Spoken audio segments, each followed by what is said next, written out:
आज हम समाजशास्त्रीय विचार के अंतर्गत डीपी मुखर्जी के हम अध्ययन कर रहे थे, उसी को आगे चर्चा करते हैं। तो डीपी मुखर्जी ने भारतीय समाजशास्त्र में पद्धति शास्त्र के अंतर्गत द्वंद्वात्मक पद्धति का प्रयोग करा था। हमने लास्ट क्लास में पढ़ा था, जो कि डीपी मुखर्जी के द्वंद्वात्मक उपागम के नाम से जाना जाता है। उसी प्रकार मनोसमाजशास्त्रीय पद्धति का भी इन्होंने अनुसरण किया था। तो भारतीय समाजशास्त्र की विषय वस्तु के अंतर्गत भारतीय समाजशास्त्र में इसका योगदान रहा। इसमें उन्होंने विषय वस्तु के अंतर्गत यह बताया था कि भारतीय संस्कृति का विकास विभिन्न प्रजातियों एवं संस्कृति की चुनौती एवं संश्लेषण का ही परिणाम है। आपने हिंदू सिद्धांत की व्याख्या करने के लिए भी परंपराओं के अध्ययन को आवश्यक बताया। इन्होंने भारतीय समाज की अध्ययन सामग्री के अंतर्गत परंपराओं में आंतरिक एवं बाह्य दबाव से उत्पन्न परिवर्तनों के अध्ययन को भी सम्मिलित करने पर जोर दिया। मानव तथा समाज के हिंदू सिद्धांत की व्याख्या के लिए परंपराओं का अध्ययन इन्होंने महत्वपूर्ण बताया। इनका कहना था कि भारतीय परंपराओं में परिवर्तन की समाजवादी व्याख्या के लिए भारतीय परंपराओं का अध्ययन करना आवश्यक है। डीपी मुखर्जी ने भारतीय समाजशास्त्र की विषय वस्तु भारतीय परंपराओं को बताते हुए लिखा कि भारतीय समाजशास्त्र का कर्तव्य जो प्रथम होता है वो होता है इनका अध्ययन करना। दूसरा है भारतीय समाजशास्त्र के लिए व्याख्यात्मक पद्धति। तो डीपी मुखर्जी ने भारतीय समाजशास्त्र की वैज्ञानिक अध्ययन पद्धति के संदर्भ में लिखा है। उन्होंने कहा था कि भारत का समाजशास्त्र भी इस अवस्था में नहीं पहुंच सकता है कि वह आनुभाविक तथ्यों को एकत्रित करके अनुसंधान करे। इन्होंने सन 1955 में भारतीय समाजशास्त्र तथा उसके अनुस्थापन के विषय पर अपने विचार व्यक्त किए थे।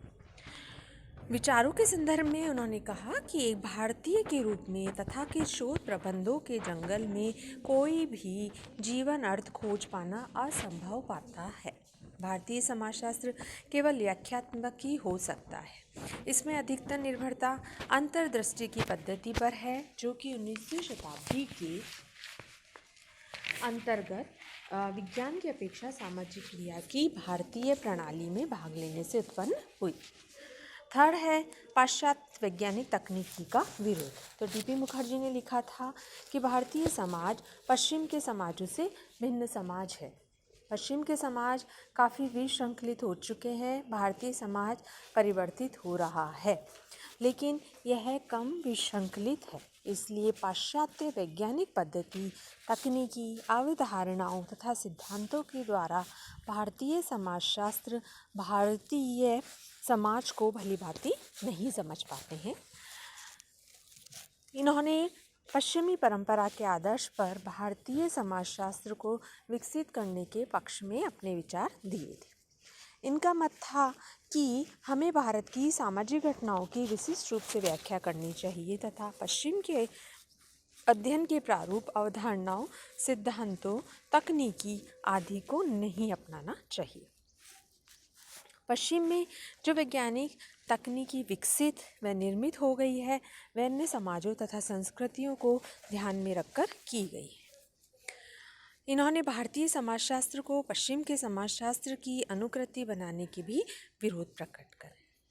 भारतीय समाजशास्त्रियों ने प्रकृति, समानता और सामाजिक नियंत्रण आदि का अध्ययन पश्चिमी दृष्टिकोण की सहायता से किया था। फिर है मार्क्स के द्वंद्ववाद के पक्षधर।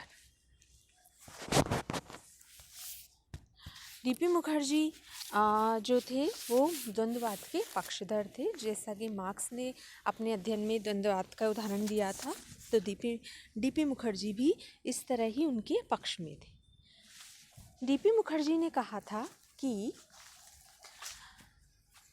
भारतीय परंपराओं डीपी मुखर्जी का कहना था कि भारतीय परंपराओं तथा समाजशास्त्र का अध्ययन मार्क्स के दिए गए द्वंद्वात्मक पद्धति के आधार पर ही करना चाहिए। मार्क्स की द्वंद्वात्मक पद्धति भारत के लिए उपयुक्त पद्धति है तथा इस पद्धति के द्वारा भारत की विशिष्ट परंपराओं, प्रतीकों, सांस्कृतिक प्रतिमानों एवं सामाजिक क्रियाओं का अध्ययन किया जा सकता है। भारतीय समाज की वास्तविकता को मार्क्स के द्वंद्ववाद के द्वारा ही हम अच्छे से समझा सकते हैं। तो द्वंद्ववाद के संदर्भ में डीपी मुखर्जी के ये विचार थे। नेक्स्ट है भारतीय सामाजिक परंपराओं में भारतीय सामाजिक परिवर्तन में परंपराओं का महत्व।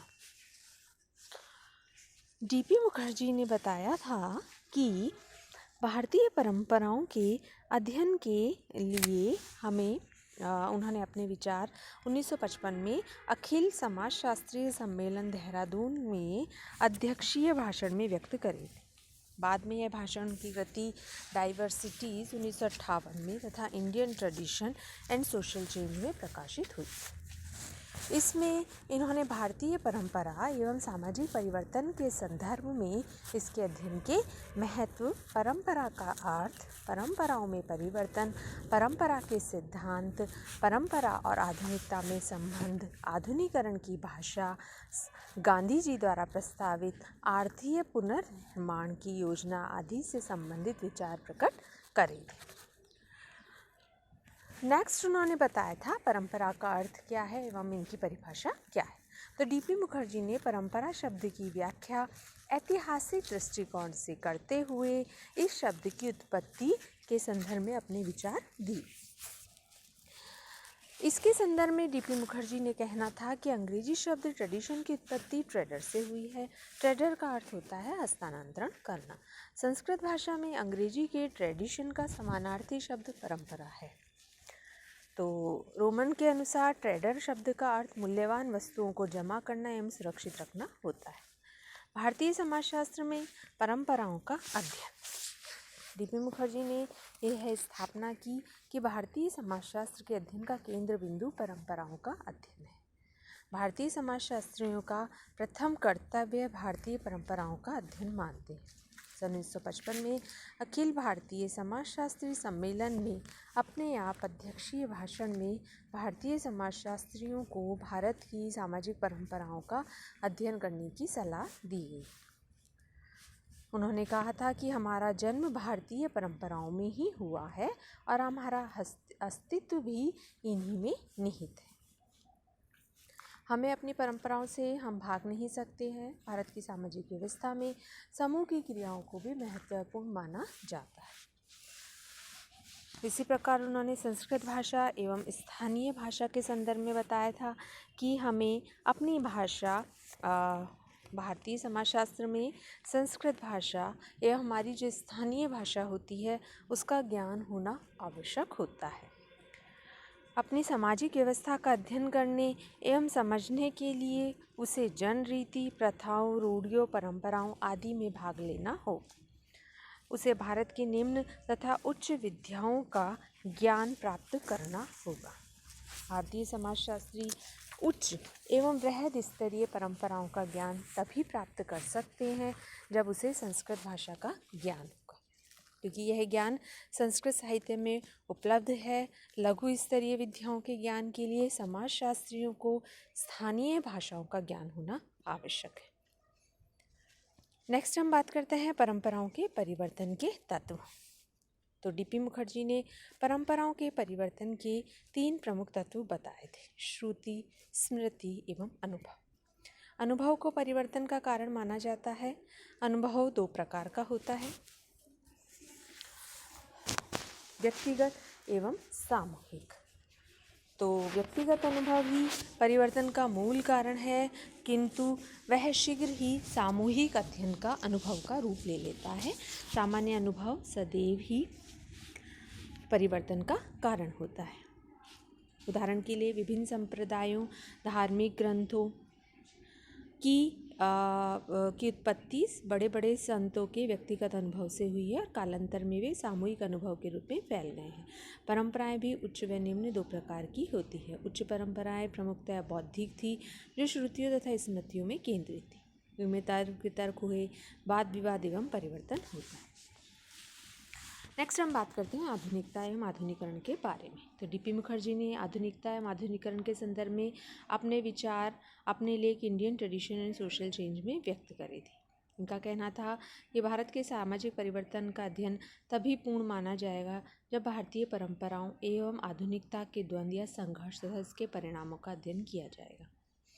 परंपरा व आधुनिकरण परस्पर सापेक्ष अवधारणाएं हैं, इसलिए परंपरा के ज्ञान के अभाव में आधुनिकरण का अध्ययन नहीं किया जा सकता है। हम भारतीय वर्तमान को अतीत के संदर्भ में समझ सकते हैं। और इस तथ्य पर भी जोर दिया कि आधुनिकरण व परंपरा समय सापेक्ष अवधारणाएं हैं। परंपरा अतीत से संबंधित है एवं आधुनिकरण वर्तमान से संबंधित। इन्होंने आधुनिकरण को समझाते हुए लिखा था कि परंपरा एवं आधुनिकता के इंटरप्लेन यानी अंतरलेख में से परंपरा मूल्यों एवं सांस्कृतिक प्रतिमानों में जो विस्तार एवं परिमार्जन हुए हैं वही आधुनिकरण। कुल मिलाकर इन्होंने आधुनिकरण को समझाने का प्रयास करा था। तो इस प्रकार आज हम डीपी मुखर्जी के आधुनिकता आधुनिकरण के संबंध में क्या विचार है उस पर अध्ययन किया है। धन्यवाद।